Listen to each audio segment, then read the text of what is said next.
এরকম উঁচা করে তারপরে যাচ্ছিলেন।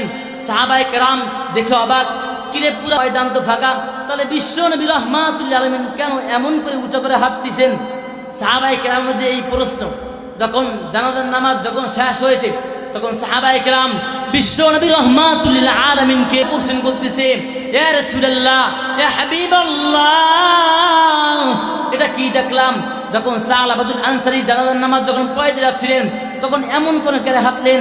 তখন বিশ্ব নবী রাহমাতুল বললেন, ও আমার সাহাবায়ে কেরাম, কানটা খাড়া করে শুনো, তোমার সালাবাতুল আনসারী গুনাহ করছে, গুনাহ করার পরে আল্লাহ তাআলার কাছে তওবা করছে। আল্লাহ তাআলা তার তওবাটা এমন ভাবে কবুল করছে।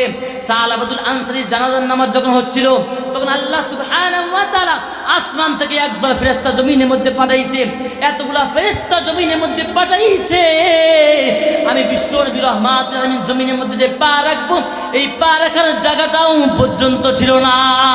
লক্ষ কোটি দুরূদ ও সালাম শামসুল হেদায়া বদরুদ্দোজা বিশ্বসভার সভাপতি, মানবতার আলোকবর্তীকে হেদায়েতের দিশারি, মানবতার সর্বশ্রেষ্ঠ প্রশাং, সর্বকালে সর্বশ্রেষ্ঠ রাসূল মহামানব, পূর্ণাঙ্গ মানবতার দীপ্তিমান চিত্রায়ন, তাওহীদের সত্যে দিত্যরবি, শুষ্ক পৃথিবী সিক্ত প্রাণধারা, সাইয়্যিদুল মুরসালিন, রাহমাতুল লিল আলামিন, খাতামুন নবিয়্যিন, সাইয়্যিদুস সাকলাইন, শফিয়ে আজম, রাসূল আকরাম, রাহমাত আলম, নবিয়্যুল আরব আল আজম, হাবিবে কিবরিয়া, আশরাফে আম্বিয়া, সাইয়্যিদুল আম্বিয়া, শাফিয়ে মাহশর, সাকি কাউসার, আকা নামদার তাজদার মদিনা, হযরত মুহাম্মদুর রাসূলুল্লাহ সাল্লাল্লাহু আলাইহি ওয়াসাল্লাম রওজা ধারে লক্ষ কোটি দুরূদ ও সালামের হাদিয়া, যার চরিত্র মানবতার মধ্যে রয়েছে গোটা মানব জাতির কল্যাণ, কামিয়াবি, সফলতা।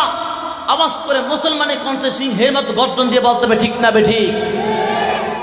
সাল্লাল্লাহু তাবারাকা ওয়া তাআলা ফি কালামিহিল মাজিদ ওয়া ফি ফুরকানিহিল হামিদ।